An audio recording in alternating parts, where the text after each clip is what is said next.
My hands were trembling when I sat down in that parking garage. Not from cold. It was a mild Tuesday morning in March, the kind of day Indiana does when it's trying to apologize for a long winter. Pale sun, soft air, the smell of wet pavement drying slowly. No, my hands were trembling because of what I was holding in my lap. A folder. Tan-colored, unremarkable. The kind of folder you'd use for a grocery list or a phone bill. But inside it were documents that had just changed everything. My will, my accounts, my carefully built future. All of it restructured in the span of 2 hours with a man who had known my family for 23 years. I looked at my watch. 10:52 in the morning. In approximately 4 hours, I was going to call my son Nathan. I was going to ask him something that no mother should ever have to ask. And he was going to say no. I knew he was going to say no. I had known it, somewhere in the quiet place behind my heart, for longer than I wanted to admit. That's why I had come here first. That's why I had signed those papers before making that call. My name is Dorothy Harmon. Everyone who loves me calls me Dot. I'm 68 years old. I'm a retired school teacher from just outside Indianapolis, and I need to tell you this story, because I think some of you out there might be living some version of it right now. And I want you to know that what comes next, however hard it gets, is not the end of your story. It's just the moment you finally decide to write a different one. Let me take you back to where this really begins, because it doesn't begin in that parking garage. It doesn't even begin with my son. It begins 41 years ago, in a church basement in Bloomington, Indiana, at a potluck dinner neither of us wanted to attend. Frank Harmon was 26 years old, eating potato salad out of a paper bowl and looking like he'd rather be anywhere else on earth. I was 24, fresh out of my first week of student teaching, and I had accidentally worn 2 different earrings because I'd been running late. He noticed immediately. "Did you do that on purpose?" he asked, pointing at my ears. "Yes," I said, even though I absolutely had not. He smiled. "Good. I like a woman who commits to a decision." We were married 14 months later. Frank was a mechanical engineer at a manufacturing plant out near Terre Haute. Not glamorous work, long shifts, loud floors, the particular kind of tired that settles into your bones when you've been on your feet for 10 hours. But Frank never once complained about it. He'd come home, wash up, sit down at the kitchen table with a cup of coffee and his spiral notebook, and he'd say, "All right, Dot, tell me about your day." And he meant it. That was the thing about Frank. He always meant it. I taught 4th grade for 26 years at Riverside Elementary. I loved those kids with an intensity that probably alarmed some of their parents. I still remember the names of every student from my first class. Marcus wasn't among them, but little Tommy Briggs certainly was, the boy who informed me on day 2 that fractions were a personal attack. I kept a jar of butterscotch candies on my desk and a policy that said any question was a good question, and I meant both those things too. Frank and I weren't wealthy, not even close. We drove sensible cars, bought clothes on sale, and took our vacation once a year to a cabin in Brown County that we rented from Frank's coworker for $400 a week. We clipped coupons on Sunday mornings. We packed lunches. For 11 years after our son Nathan was born, Frank worked double shifts twice a month so that I could stay home with him while he was small. What we lacked in money, we made up for in discipline. Frank had this habit. Every single month, without fail, he'd sit down with our bank statements and our little spiral notebook, and he'd figure out what we could put away. Some months it was a few $100s. Some months, when the furnace broke or the car needed work, it was $50. There were 2 months in 1994 where it was nothing at all, and I remember Frank writing a 0 in the notebook and then drawing a small circle around it. "What's that?" I asked. "A reminder," he said. "That 0 is temporary. Next month is different." We never missed a month. 38 years of marriage, and we never once stopped saving something, even when something was barely nothing at all. We had 2 children. Nathan came first, in 1982. He was a beautiful baby, all dark hair and serious eyes, and from the moment he could talk, he had opinions about everything. By the time he was 5, he'd informed Frank that their house was too small and that someday he intended to live somewhere with a swimming pool. Frank laughed and ruffled his hair. I thought it was charming. I filed it away without fully understanding what I was filing. Rebecca came 3 years later, in 1986. We called her Becca almost immediately. The full name never quite suited her, which she would probably agree with. Becca was quieter than Nathan, more likely to sit in a corner with a book than to demand an audience. When she was 8 years old, she climbed into my lap one evening while I was grading papers and asked me, "Mom, when you're sad, what makes you feel better? I want to remember so I can help." I've thought about those two children and those two moments many, many times over the years. Nathan at 8, asking about the swimming pool. Becca at 8, asking how to help. I should have understood then what I was looking at. We poured everything we had into both of those children. I want you to understand that. This is not a story about a woman who loved one child and tolerated another. I loved Nathan with the fierce, consuming love you feel for a firstborn, the one who made you a mother, who terrified you and amazed you in equal measure. I would have done anything for him. I did. When Nathan got into Indiana University, Frank and I paid every cent of his tuition. 4 years, every bill, every semester, $47,500 total, money we had been carefully saving since Nathan was in middle school. Frank was the one who wrote the checks. I remember him at that kitchen table, checkbook open, his handwriting careful and deliberate the way it always was. "This is what it was for," he said, without looking up. Every zero we circled. This. After college, Nathan landed a job at a financial consulting firm in Indianapolis. He was good at it. He had always been sharp, always known how to read a room. Within 2 years, he was pulling in a salary that made Frank and me look at each other with a pride that felt almost physical. Then Nathan came to us with a plan. He wanted to start his own firm. Independent, boutique, high-end clients. He had a business plan printed and bound, which I thought was very professional. He needed $75,000 for startup costs, office space, equipment, licensing, the first 6 months of payroll. Frank and I sat at that kitchen table for 3 evenings in a row. I ran the numbers. We had, at that point, been saving for 22 years. The $75,000 was nearly 2/3 of everything we'd put away. "Frank," I said on the 3rd evening, "what do you think?" He was quiet for a long moment. He tapped his pen against the notebook. Then he said, "I think Nathan's going to do it whether we help or not. I'd rather he have a safety net." We gave him the money, not a loan, a gift. Frank was very clear about that. "Consider it your inheritance early," Frank told him. "Build something you're proud of." Nathan's firm did well. Better than well, honestly.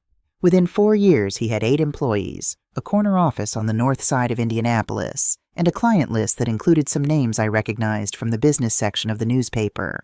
He married a woman named Vivian, polished, well-dressed, the kind of woman who made you feel slightly underdressed even when you'd made an effort. They bought a house in one of those gated communities where every lawn looks like it was measured with a ruler. They had 2 children, our grandchildren, Cooper, who was 7, and Lily, who was 5. I barely knew them. That's not something I say lightly. I am their grandmother. I was there when Cooper was born. I sat in that hospital waiting room for 9 hours with a bag of sandwiches I'd made at 4 in the morning because I couldn't sleep from the anticipation. I held him when he was 40 minutes old, and I felt the exact same thing I'd felt when I held Nathan and Becca, and later Becca's daughter, Sophie. This overwhelming certainty that this small person was the most important thing in the world. But somewhere between Cooper's birth and the years that followed, Vivian had decided that I was what she called, and I didn't hear this directly, a lot to manage. I didn't know that yet. I would find out later. I'll get to that. What I knew then was that the invitations came less and less. There was always a reason.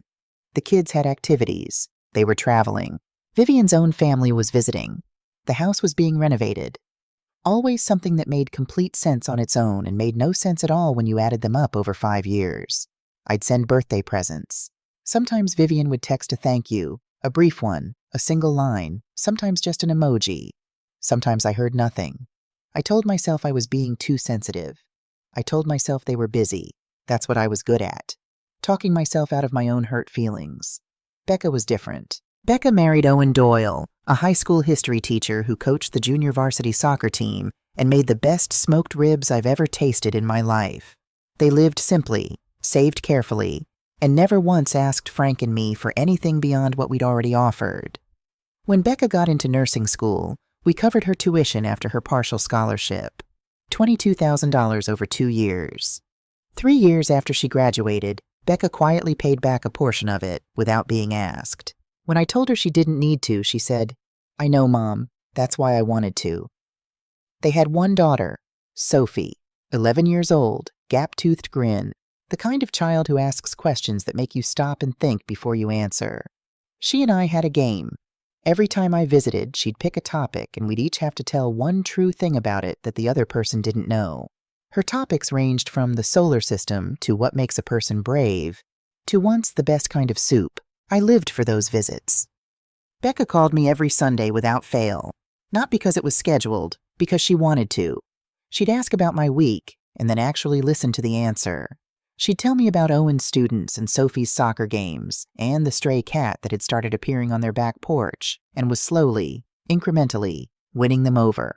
I want you to understand the difference I'm describing. It's not about grand gestures. It's not about money or obligations. It's about the small, consistent, unremarkable choice to show up, to call, to ask how someone is doing and mean it. Nathan loved me, I believe that. But he loved me the way you love a photograph on a wall.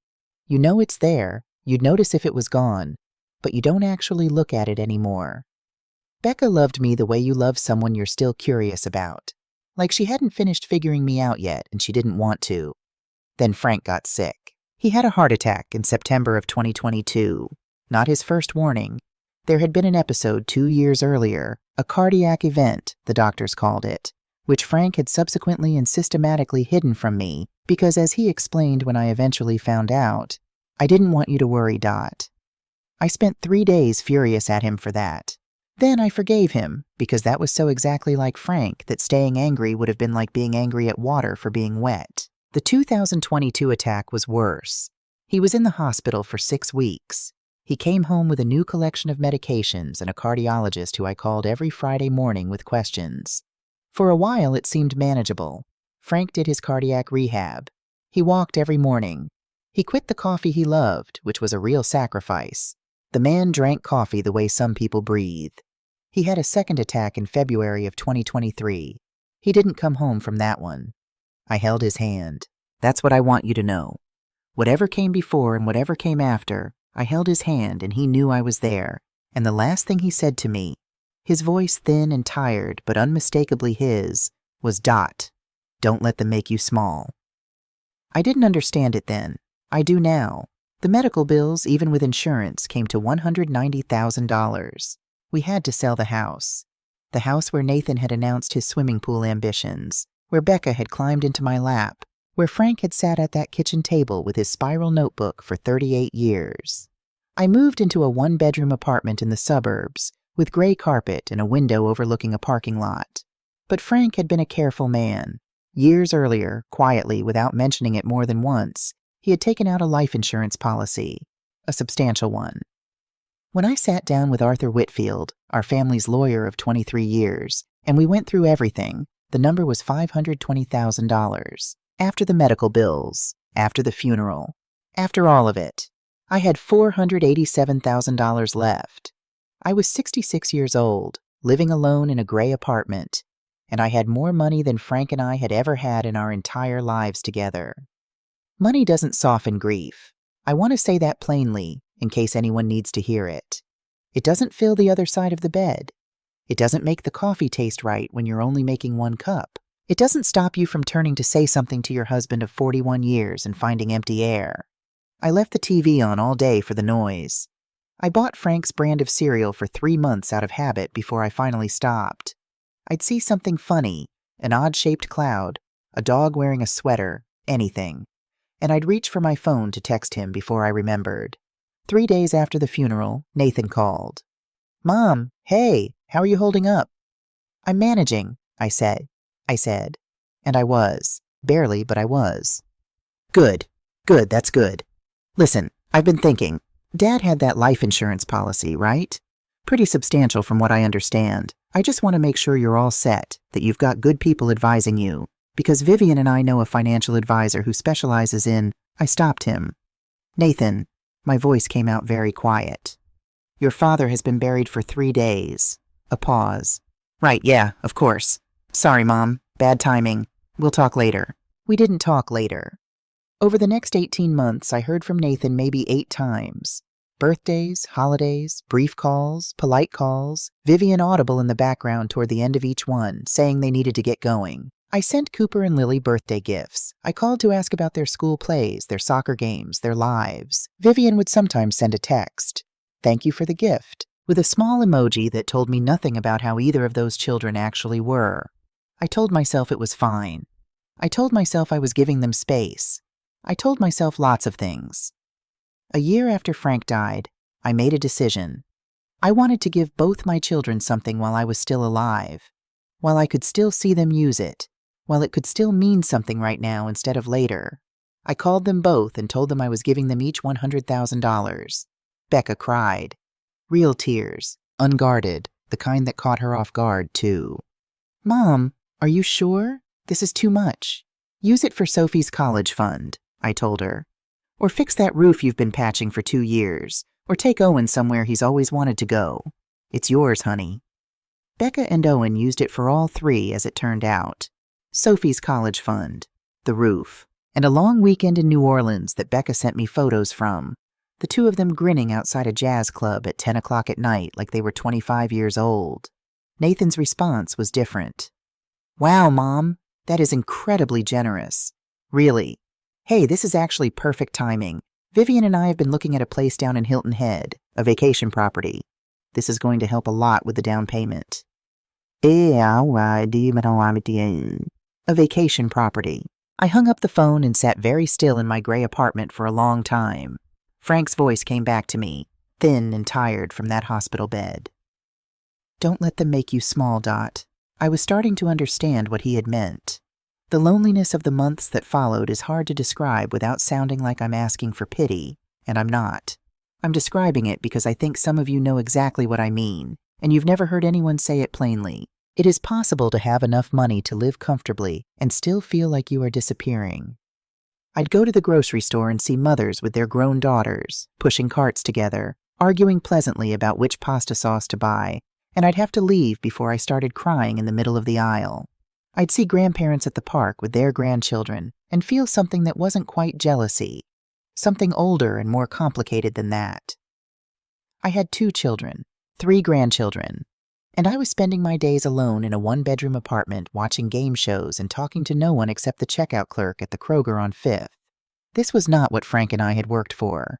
This was not what 41 years of circling zeros and packing lunches and working double shifts had been building toward.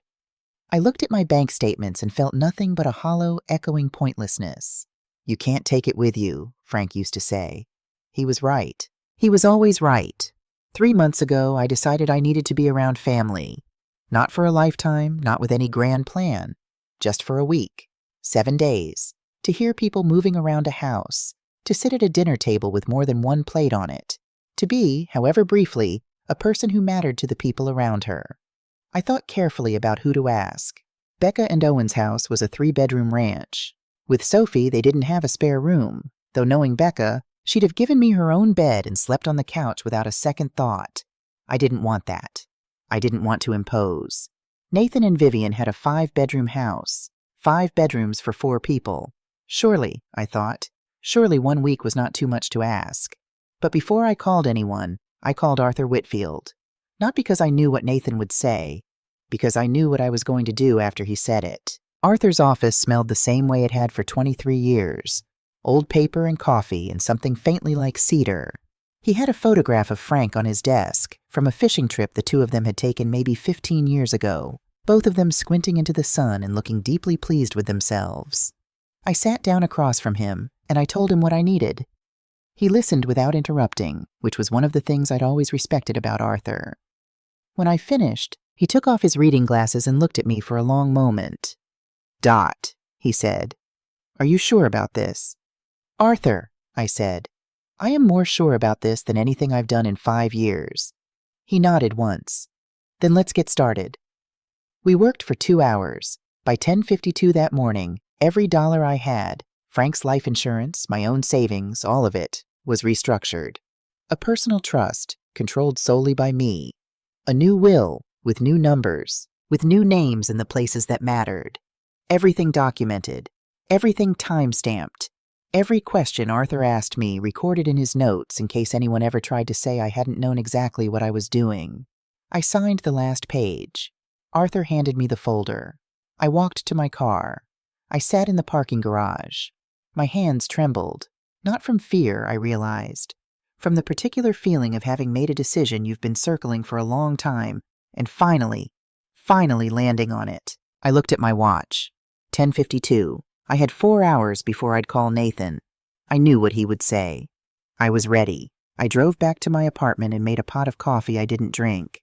That was a habit I'd developed in the months after Frank died, making coffee, then forgetting it, then finding it cold an hour later and pouring it down the sink.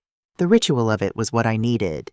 The sound of the machine, the smell filling the small kitchen, the ordinary, unremarkable normalcy of it. Some days that was enough to get me from 8 in the morning to 9. I sat at my kitchen table, smaller than the one Frank and I had shared for 38 years, but the same shape, the same habit of morning light across it. And I looked at the folder Arthur had given me. I didn't open it. I didn't need to. I knew every word inside it by now. I looked at the clock. 11:14. I had a little under 3 hours. I thought about what I was going to say to Nathan. I'd been rehearsing it, in my head, for longer than I wanted to admit. The casual tone, the lightness I'd try to put into my voice, the way I'd ask it like it was a small thing, an easy thing, because I knew instinctively that if Nathan sensed how much it mattered to me, something in him would find a way to use that. I didn't like knowing that about my son, but I knew it. I opened my phone and looked at a photo I kept in a folder I never showed anyone. It was a picture Becca had taken at Thanksgiving 3 years ago, before Frank's second heart attack, before everything. Frank and I were sitting on Becca's couch, and Sophie was wedged between us, all three of us looking at something off camera that must have been funny because Frank was mid-laugh, his eyes crinkled up the way they did, and I was laughing too. And Sophie had her small hand pressed flat against my arm, the way children do when they want you to notice they're there. I was there, I wanted to say to that photograph. I was so there. I put my phone down and waited. At 2:47 in the afternoon, I called Nathan. I'd timed it deliberately, mid-afternoon on a Tuesday, when I knew he typically wrapped his client calls and had a loose hour before the school pickup rotation he and Vivian traded off. I'd learned his schedule over the years the way you learn things about people who don't offer information freely, by paying attention, by accumulating small observations, by being the person who always knew more about the other person than the other person knew about you. He answered on the third ring. Mom, hey, background noise, an office, voices, the particular ambient hum of a busy building. Everything okay? Everything's fine, sweetheart, I said, and I kept my voice light, easy, just a mother calling her son in the middle of a Tuesday.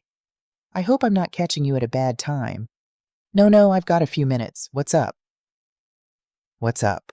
As if I called so rarely that a call from me required a reason. I suppose I did call rarely.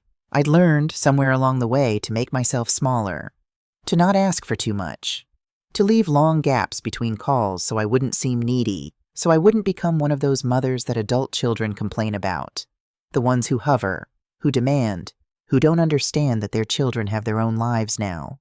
I had understood it so well that I'd made myself nearly invisible. I was thinking, I said, that it might be nice to come visit you all for a little while. Maybe a week, just to see the kids, help out where I can, be around family. A pause, brief, but there.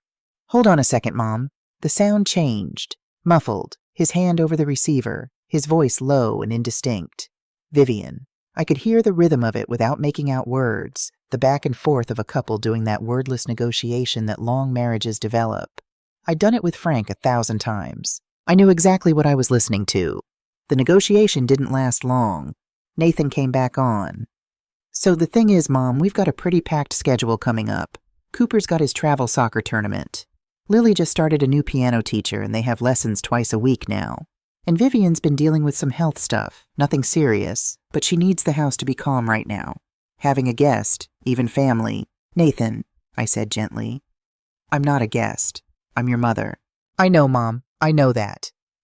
I'm asking for 7 days. There was a silence that lasted just a beat too long. And then Nathan said something that I have turned over in my mind every day since, the way you run your tongue over a sore tooth.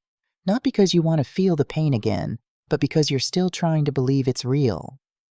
Mom, look, I need you to understand something here. You're always welcome to visit. But you can't just expect to slot yourself into our lives whenever you're feeling lonely. You're a guest in our lives, not a resident. We have our own family now." Our own family.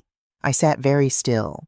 The afternoon light was coming through my kitchen window at a low angle, the way it does in March in Indiana when the sun is still finding its footing after winter.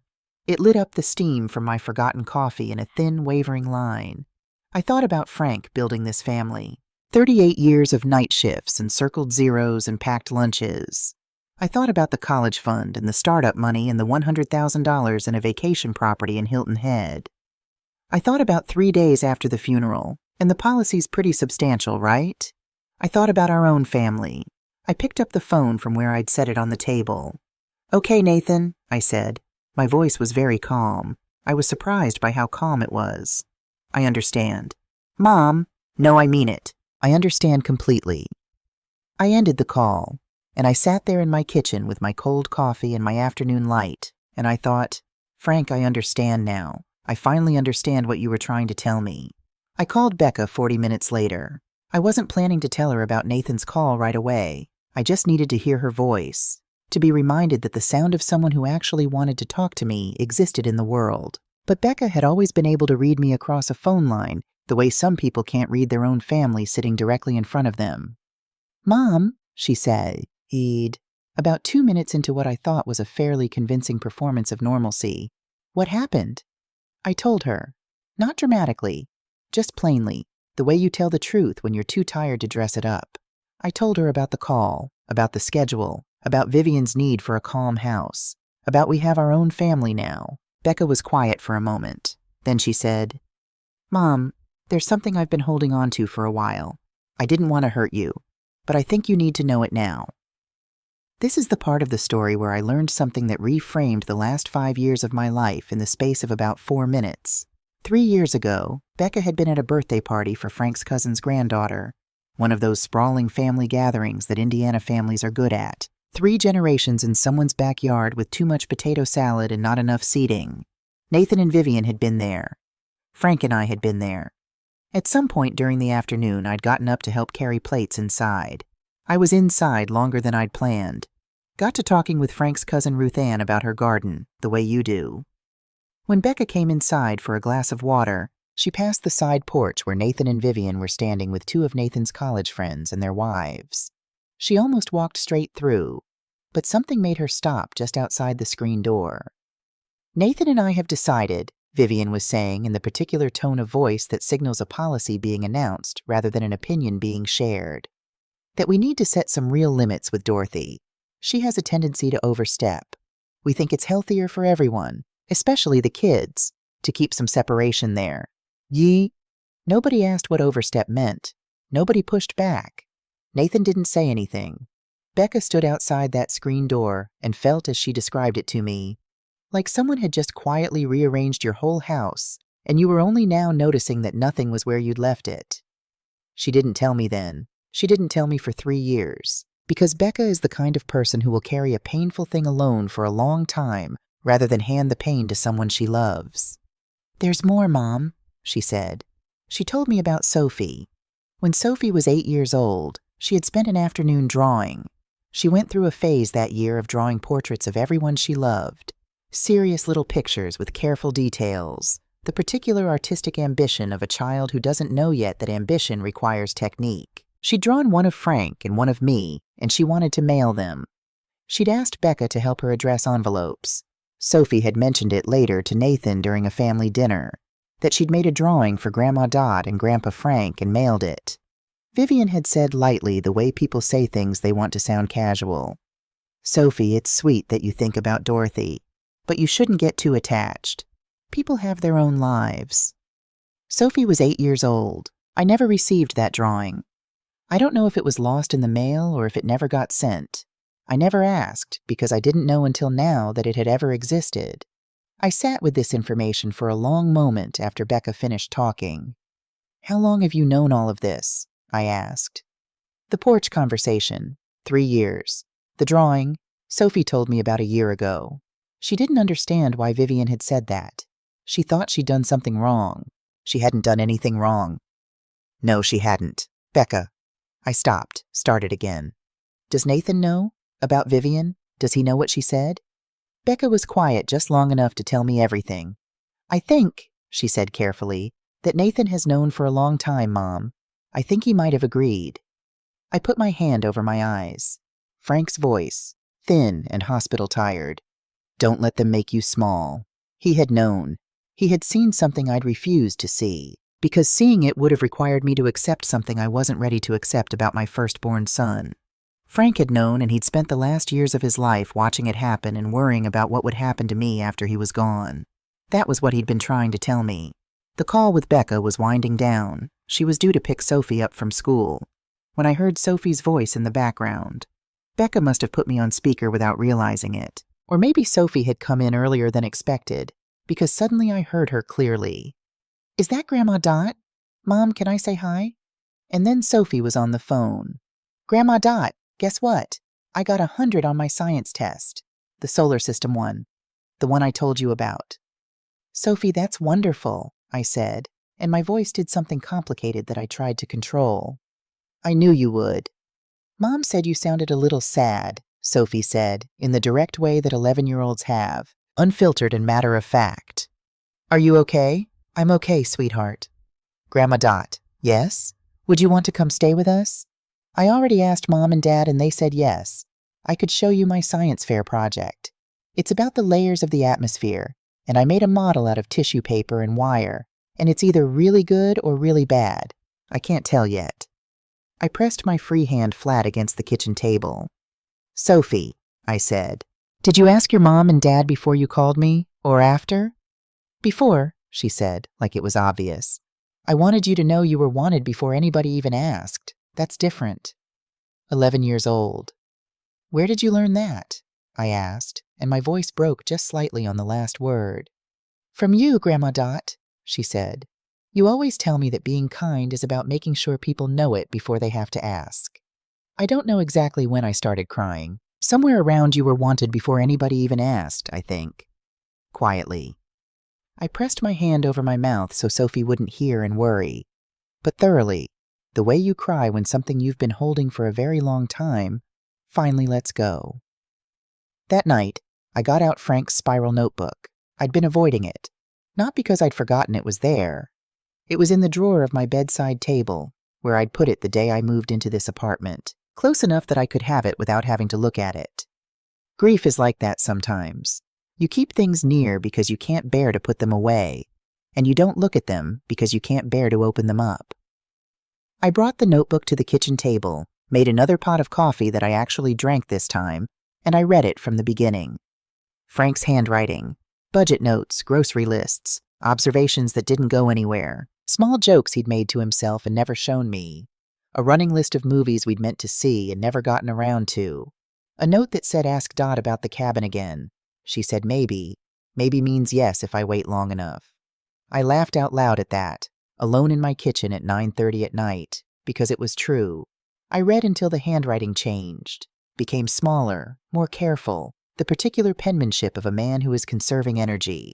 The entries from his hospital stays, shorter, more deliberate. And then, near the back, I found something I hadn't seen before, a folded piece of paper tucked between the last written page and the back cover. Ordinary paper, blue ink, the handwriting careful in the way that costs something. I set it on the table.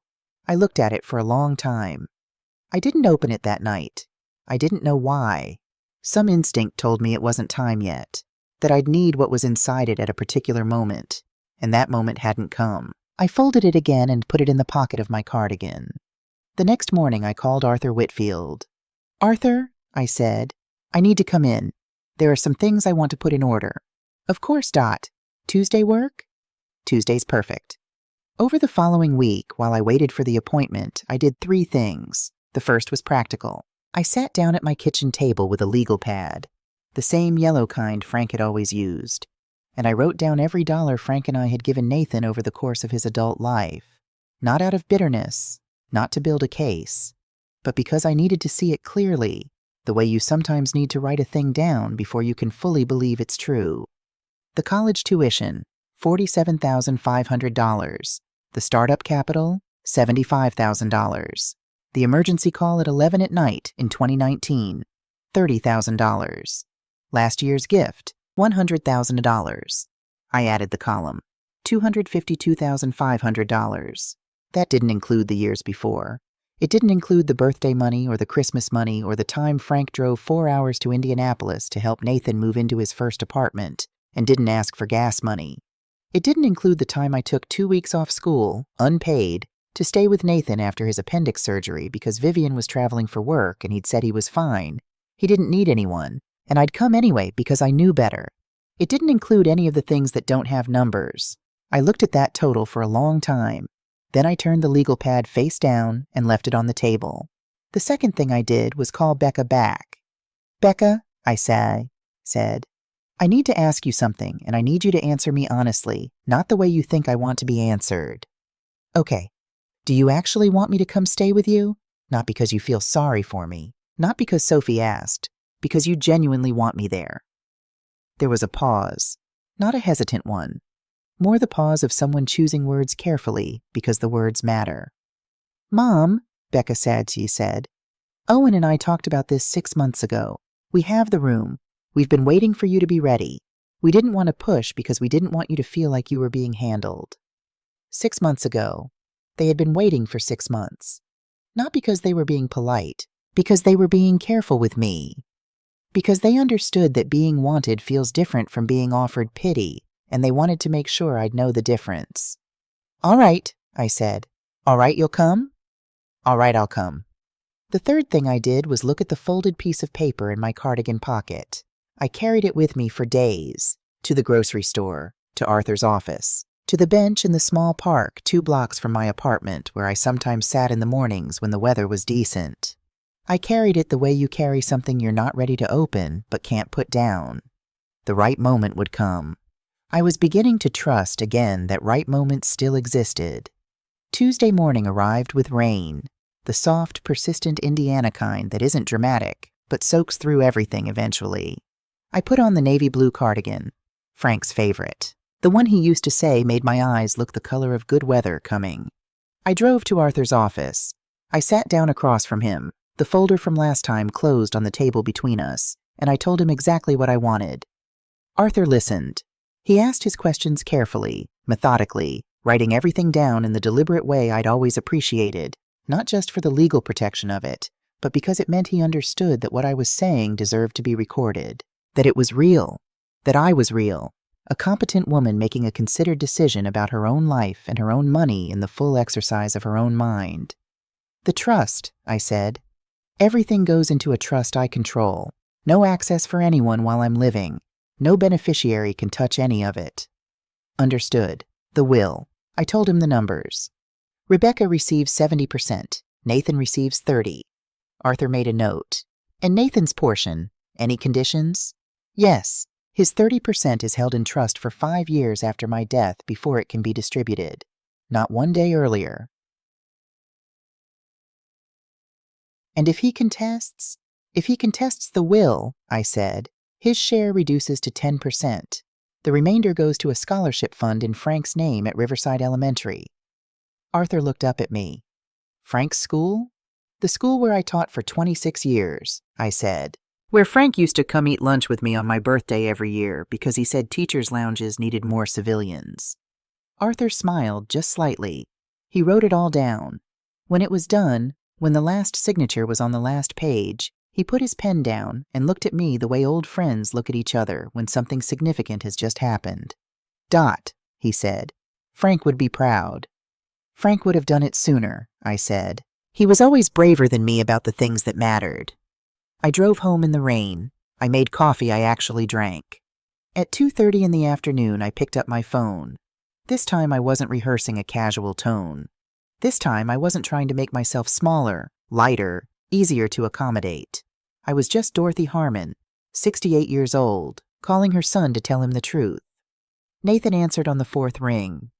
"Mom?" Slightly wary. He'd been expecting this call, I think, or some version of it. "Hey, what's going on?" "I wanted to let you know something," I said. "This morning I met with Arthur Whitfield and updated my will. I've also moved all of my assets into a personal trust that only I control. You won't have access to any of it while I'm living. A silence. Then carefully, Mom, why would you? Because last week you told me I was a guest in your life, not a resident. Because 3 days after your father's funeral, you asked me about the insurance policy. Because you spent $100,000 on a vacation property and never once thought to ask if I was lonely. Mom, I told you I was sorry. You told me you were sorry when you thought about the money, Nathan, not before. That's not fair. The will, I said, because I wanted him to hear it from me plainly, before he heard it any other way. You received 30%. Rebecca received 70%. Your share is held in trust for 5 years. The silence on the other end of the line was different from the silences I'd been sitting with for years. Those silences had been empty, indifferent. This one had weight. 30%. Yes, Mom, I'm your son. I'm your firstborn. You are, I said. And I love you. I have loved you since they put you in my arms in a hospital room in 1982, and you looked up at me with those serious eyes, and I thought, this person is going to cost me everything and be worth every cent of it. I paused. But Rebecca showed up, Nathan. For 20 years she showed up. That's not nothing. That's actually everything. So you're punishing me. I'm accounting for what happened, I said. There's a difference. I heard him breathe. Once, twice, then quietly. How much of this is Becca's influence? And there it was. Not I want to do better. Not what can I change. But whose fault is this? Goodbye, Nathan, I said. I love you. That part doesn't change. I hung up. The rain was still coming down outside my window. I reached into my cardigan pocket and felt the folded piece of paper there, warm from being carried close to me for days. Not yet, but soon. I thought about Sophie telling me I was wanted before anyone had to ask. I thought about Becca waiting 6 months, careful and patient, not wanting to make me feel handled. I thought about a 3-bedroom ranch house with a spare room, and a child who wanted to show me a science fair project made of tissue paper and wire. I looked around my gray apartment, the gray carpet, the beige walls, the window overlooking a parking lot, the silence that pressed in from every corner. You can't take it with you, Frank used to say. I got up. I went to the closet. I found the largest suitcase I owned. I started deciding what to pack. I want to tell you about the drive to Becca's house. It's 43 minutes from my apartment. I'd made the drive enough times to know it by feel, the particular sequence of highways and county roads that cuts through the flat middle of Indiana, past the grain elevators and the church steeples and the water towers with town names painted on them in letters you can read from half a mile away. I'd driven it in summer when the cornfields came right up to the road shoulder, and in winter when everything was white and still and the sky sat low and gray like a lid. This time it was a mild Saturday in March, and the last of the snow was melting in the ditches, and everything looked like it was getting ready for something. I had 1 suitcase in the trunk, 1 bag in the passenger seat. 43 minutes and I would be somewhere I was wanted. Had been wanted, I now knew, for 6 months before I'd thought to ask. I had the folded piece of paper in my cardigan pocket. I still hadn't opened it. Sophie was on the front porch before I'd finished parking, not waiting by the window, not watching for headlights. Actually on the porch, sitting on the top step with her coat half-zipped and her shoelaces undone, clearly having stationed herself there some time ago and committed to the position regardless of weather or waiting time. When my car turned into the driveway, she was on her feet before I'd cut the engine, and by the time I opened my door, she was at the edge of the walkway with her arms already open. The particular posture of a child who has decided that a hug is happening and intends to make it easy on everyone. I held her for longer than I probably should have. She didn't pull away. "You're here," she said into my shoulder. "I'm here," I said. Owen came out next, moving at the unhurried pace of a man who is genuinely glad you've arrived and doesn't feel the need to perform it. He took my suitcase out of my hands before I could object and said, "Maggie, we cleared out the spare room. It's small, but it's got good light in the mornings." "Owen," I said. "You didn't have to." "We painted it," Sophie announced. "I picked the color." "What color?" She considered this with the gravity of someone revealing a significant artistic decision. "Yellow, but a specific yellow, not like school bus yellow, more like, you know when the sun comes through curtains in the morning and it makes that color on the wall? That yellow." I looked at her. "Sophie," I said. That's the most precise color description I've ever heard. She beamed. I know. Becca was in the kitchen when I came in, and she turned from the stove and looked at me for just a moment before crossing the room, and there wasn't anything complicated or dramatic about the hug she gave me.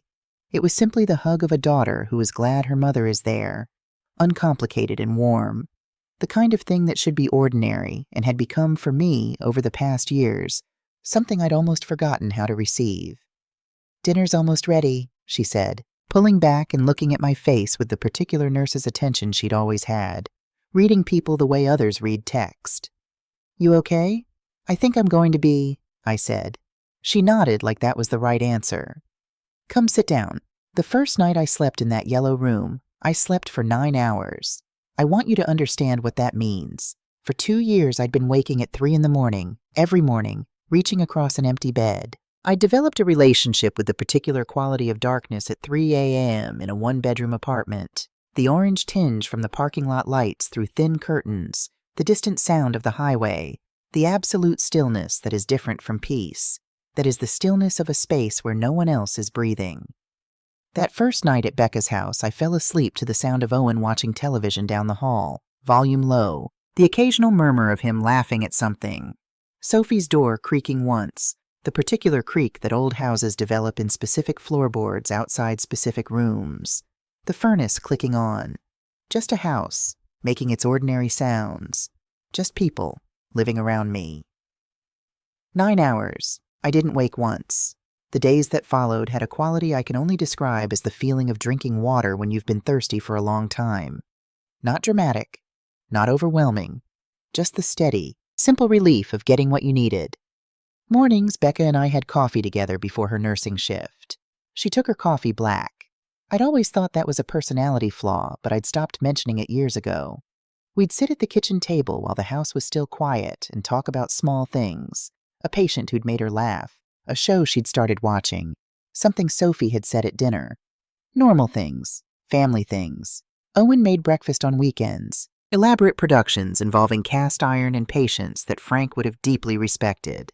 The first Saturday morning he put a plate in front of me and said, "Tell me if the eggs are right. I've been working on this," in the tone of a man who takes the question seriously. And I thought, this is what Becca chose. This solid, careful, quietly excellent man. She chose well. Sophie had not exaggerated about the science fair project. It was constructed from wire and tissue paper in 5 distinct layers representing the atmospheric zones, color-coded in a scheme Sophie had developed and written a key for in careful block letters. It took up most of the dining room table. The exosphere is a little wobbly, she admitted, pointing to the outermost layer, which was indeed listing slightly to one side. Is the exosphere wobbly in real life? I asked. She considered this. I mean, it kind of just fades into space, so maybe. Then it's accurate. She pointed at me. That's what I'm going to tell my teacher. I helped her stabilize it with an extra length of wire, and we spent an hour at the dining room table talking about the atmosphere, about space, about what it meant that beyond a certain point there was no clear line where Earth stopped and everything else began. Sophie had thoughts about this. Sophie had thoughts about most things, which I found deeply satisfying. On Monday morning, she asked me to walk her to the bus stop. It was 2 blocks, a small thing, a 5-minute thing. She talked the entire way about her friend Daniela, who had recently developed a strong opinion about the correct way to eat a sandwich that Sophie found baffling. I listened and asked the appropriate questions, and when the bus came, she hugged me with one arm, the other hand already reaching for her backpack strap, the multitasking of a child who has somewhere to be. "See you this afternoon, Grandma Dot," she said, already climbing the steps. I stood on the corner and watched the bus pull away. 5 minutes, a bus stop. A child saying "see you this afternoon" like it was the most natural thing in the world, because for her, it was. For me, it was everything. On the 3rd evening, Nathan called Becca. I was in the yellow room when it happened. I heard Becca's voice in the kitchen shift slightly, take on the careful, measured tone she used when she was navigating something difficult while trying not to show it. I didn't go out. I sat on the edge of the bed and looked at my hands and let her handle it, because it wasn't mine to handle. Not yet. She came to the doorway afterward and leaned against the frame. "He called me," she said. "I figured. He says you're being irrational. that you made a major financial decision in a state of emotional distress, that he's worried about you. What did you tell him? Becca looked at me steadily. I told him that I've never seen you more clear-eyed in my life, and that if he was worried about you, he had my number and could call to ask how you were doing like a son instead of calling me to manage the situation like a problem. I looked at her. What did he say to that? He didn't like it much. She pushed off the door frame. You want tea? Yes, I said. I really do. 4 days into my visit, I called Arthur Whitfield, not because anything had changed. The paperwork was done, everything was filed, the decisions were made. I called because something Becca had mentioned the night before was turning over in my mind, and I wanted to think out loud with someone who'd known our family long enough to understand the full shape of things. I told Arthur about Nathan's call to Becca, about the phrase emotional distress, about the way it had landed. Arthur was quiet for a moment. Dot, he said, I want you to be prepared for the possibility that Nathan pursues this further. Not because he has a case. He doesn't, and my documentation of our meeting is thorough enough that no judge would give a challenge serious consideration. But some people, when they feel they've lost control of a situation, look for levers. What kind of levers? The most common one, Arthur said carefully, is a competency challenge, a claim that the person who made the will wasn't in a fully competent state when they made it. I was quiet. He would have to provide evidence, Arthur continued, which he doesn't have because there isn't any, but it can create noise. It can be unpleasant. Arthur, I said, I want you to do something for me. I want you to put together a complete record of our meeting, every question you asked me, every answer I gave, the order in which we went through the documents, everything, and I want you to have it ready. I already have it, he said. I prepared it the same afternoon. I've been doing this long enough to know when to document carefully. Frank chose you well, I said. Frank chose everything well, Arthur said, except maybe that fishing rod he bought in 2008. That was a mistake. I laughed, actually laughed, a real one, surprised out of me. He knew it was a mistake, he said. He just couldn't admit it. 2 weeks after I arrived, on a Tuesday evening when Becca was on a night shift and Owen and Sophie were watching a movie in the living room, I was in the kitchen washing dishes when my phone rang. Becca's name. She never called from work unless something was wrong. Becca? What is it? Mom. Her voice was measured. The nurse's voice, controlled and clear, the one she used when she needed to communicate information without adding panic to it.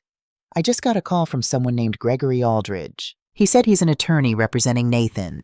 He wants to schedule a time to, and I'm quoting this exactly, assess your decision-making capacity in relation to recent changes to your estate documents. I set down the dish I was holding. He wants to have me evaluated. Yes. I looked out the kitchen window at the dark backyard. Owen had a bird feeder out there that he refilled every Sunday. Even in the dark, I could see the shape of it. Mom, are you okay?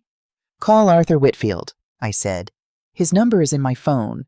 Tell him Gregory Aldridge called. Tell him what Aldridge said, word for word. Arthur will know what to do. Already on it. I just wanted you to know first. Becca, yeah? Thank you for calling me before you called Arthur, for letting me know first. A brief silence. Mom, you always know first. That's not going to change. Arthur called me the following morning. He'd already spoken with Gregory Aldridge. He'd already sent Aldridge the complete documentation from our meeting. The time-stamped notes, the structured question-and-answer record, the witness attestations, all of it. He had also, he told me in a tone of voice that managed to be both calm and extremely pointed, reminded Aldridge that Dorothy Harmon held a 26-year teaching career, had managed her own finances for 68 years, had arrived at his office on time and unaccompanied, and proceeded to conduct a 2-hour legal meeting with the precision and specificity of someone who knew exactly what she wanted and why she wanted it. I also mentioned, Arthur said, that we documented the meeting specifically because I anticipated this kind of challenge. That tends to give opposing counsel pause. How much pause? Aldridge called back this morning. He's withdrawing. I exhaled slowly. It's over? This particular avenue, yes. Nathan could still try other approaches, but frankly, Dot, he'd be throwing good money after bad. He doesn't have grounds. He never had grounds. I looked around Becca's kitchen. The coffee maker, the calendar on the wall covered in Sophie's handwriting, Owen's reading glasses sitting on top of a folded newspaper, the particular comfortable disorder of a house where people are actually living. "Arthur," I said, "what does Frank's scholarship fund need to be fully operational? The one at Riverside Elementary." A pause. "I can look into the specifics. Probably a minimum endowment to generate annual awards." "Why?" "I'd like to set it up now," I said.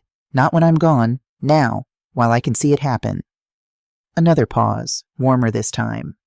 "I'll make some calls today," he said. That afternoon I found the right moment. I didn't plan it. That's the thing about right moments. They don't announce themselves. You're just doing something ordinary and you look up and you understand that this is it. This is when. I was in my yellow room, the late afternoon light doing exactly what Sophie had described, coming through the white curtains and laying itself across the wall in that specific not quite gold color that doesn't have a name but that everyone recognizes. I was sitting on the edge of the bed, and I reached into the pocket of my cardigan, and I took out the folded piece of paper I'd been carrying for almost 3 weeks. I set it on my knee. I unfolded it. Frank's handwriting. Blue ink. The letters slightly smaller than usual, slightly more careful. The handwriting of a man writing slowly because he wants to get it right. Dot. If you're reading this, it means I didn't get to say it in person. I'm sorry for that. You know I would have, if I could have. I need you to know something. I've watched you for 41 years make yourself smaller so other people could feel bigger. You did it when Nathan was difficult and you didn't want him to feel criticized. You did it when Vivian made you feel unwelcome and you told yourself you were being too sensitive. You did it every time someone you loved made you feel like you were too much and you quietly took up less space instead of asking them to make more room. I should have said something sooner. That's on me. I thought if I loved you big enough, you'd stop doing it. That's not how it works. I know that now. Here is what I want you to hear. We didn't work for 40 years so you could sit in a room by yourself being careful not to bother anyone. We worked so you could live. Actually live. In a house where someone is glad to see you when you walk in. At a table where people want to know what you think. In a life where you take up exactly as much space as you deserve. You deserve a lot of space, Dot. You always have. The money is yours. I made it for you. Not for Nathan's next venture. Not for whoever Vivian thinks you should be impressing. Not to make anyone comfortable except you. It's yours and you get to decide where it goes. And if anyone tries to tell you otherwise, you tell them Frank Harmon said so. And Frank Harmon was a mechanical engineer for 31 years, and he never once miscalculated a load-bearing number, and he is not miscalculating now. Take care of Becca. She takes care of everyone, and nobody ever notices. Notice. Be Sophie's grandmother. Really be it. The kind she'll remember when she's 40. The kind that shows up. And Dot. Don't let them make you small. I've loved you since you were 24 years old, standing in front of a classroom for the first time, holding chalk so tight it broke in your hand. You picked it up and kept going. You didn't miss a beat. Keep going. I'll be watching. I'll be easy to spot. I'll be the one next to the guy with the bad fishing rod. All my love, every bit of it. Frank, I sat in the yellow light for a long time. I don't know exactly when Becca appeared in the doorway. She moved quietly, always had. The habit of years of nursing shifts and trying not to wake sleeping patients. She didn't say anything. She just looked at me, and at the paper in my hands, and she understood without being told. She came and sat beside me on the edge of the bed. We stayed like that for a while, not talking, just sitting together in the room her family had painted yellow for me, in the light her daughter had named exactly right. After a while, Becca said, "Dad?" "Yes," I said. She nodded. "He wrote it while he was in the hospital," I said. "He hid it in his notebook.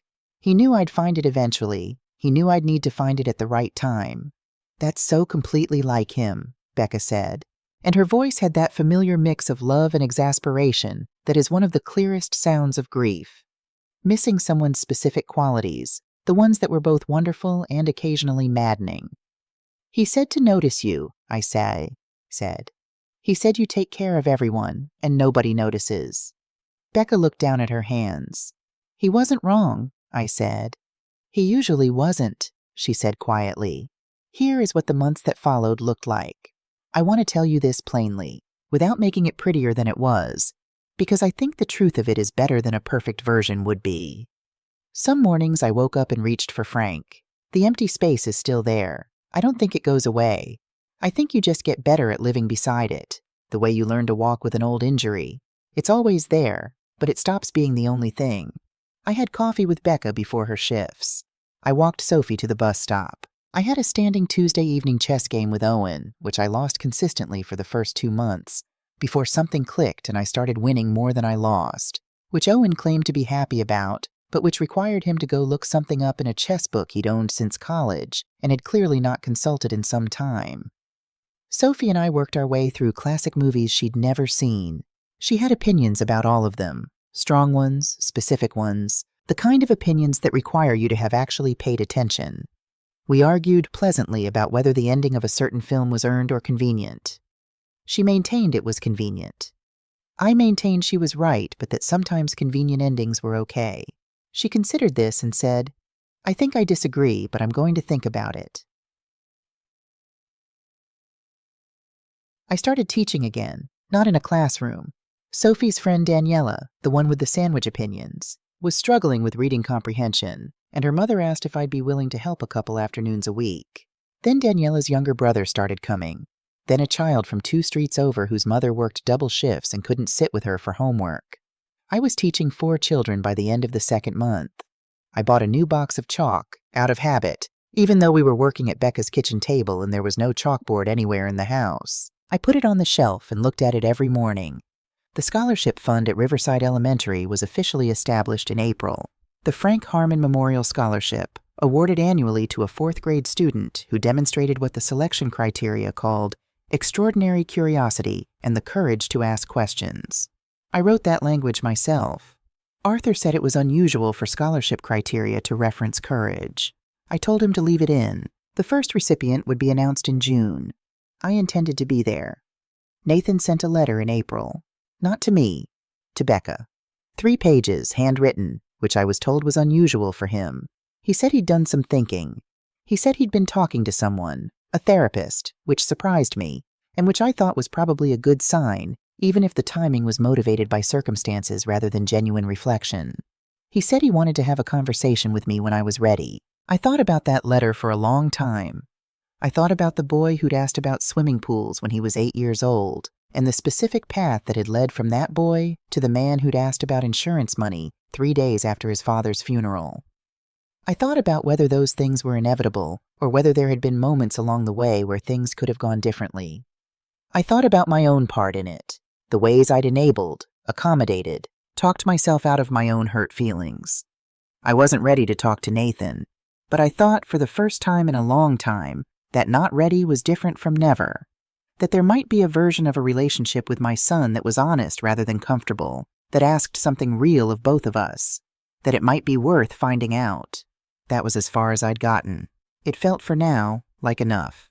I want to tell you about a morning in May, early before anyone else was up. I'd woken at 6, which was late for me now. I'd stopped waking at 3 somewhere around the 3rd week at Becca's house, as if my body had finally accepted that it was allowed to rest. I put on my cardigan, made coffee, took it out to the back porch. Owen's bird feeder was busy. A pair of cardinals, 3 or 4 sparrows, a fat squirrel making a determined and largely unsuccessful attempt to access the seed from below. The morning light was the color Sophie had named. Not gold, not yellow, that in-between thing that happens when sunlight comes through something soft. I had Frank's letter in my pocket. I carried it everywhere now, the same way I'd carried it before I opened it. Some things you keep close, not because you haven't read them, but because you're still reading them, still finding things in them you didn't see the first time. I thought about Frank at that kitchen table in our old house, his checkbook and his spiral notebook and his blue pen, circling zeros and writing next month is different to himself in the quiet. 38 years of building something, not a fortune, a life, a foundation, the deliberate, patient construction of something that could hold the weight of the people standing on it. He had built it for me. I understood that now fully, without reservation, without the complicated guilt I'd carried for years about whether I deserved it. He had built it for me, and it had held.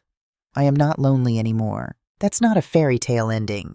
I still miss Frank every single day. I still have difficult conversations ahead of me, including ones with my son that I don't know how to have yet. I still wake up some mornings and feel the weight of everything the years took before I was ready to let it go. but I am not lonely. I am in a house where people are glad to see me when I walk into a room. I am at a table where someone asks what I think and then actually listens. I am Sophie's grandmother. Really. Fully. The kind that shows up. The kind that walks to the bus stop and argues about movies and drinks bad hot chocolate at the science fair and will be there, God willing, for a long time yet. I take up a lot of space in this house. I have stopped apologizing for it. Frank Harmon was a mechanical engineer for 31 years, and he never once miscalculated a load-bearing number. He told me to keep going. I'm keeping going. I think that's what he always knew I would do, if someone just reminded me that I was allowed to. Maybe you need to hear that today. Maybe you've been making yourself smaller for so long that you've forgotten what it felt like to take up your full space. Maybe you've been waiting for an invitation that was never going to come from the direction you were watching. Look in the other direction. The invitation is there. It has been there, I suspect, for longer than you know.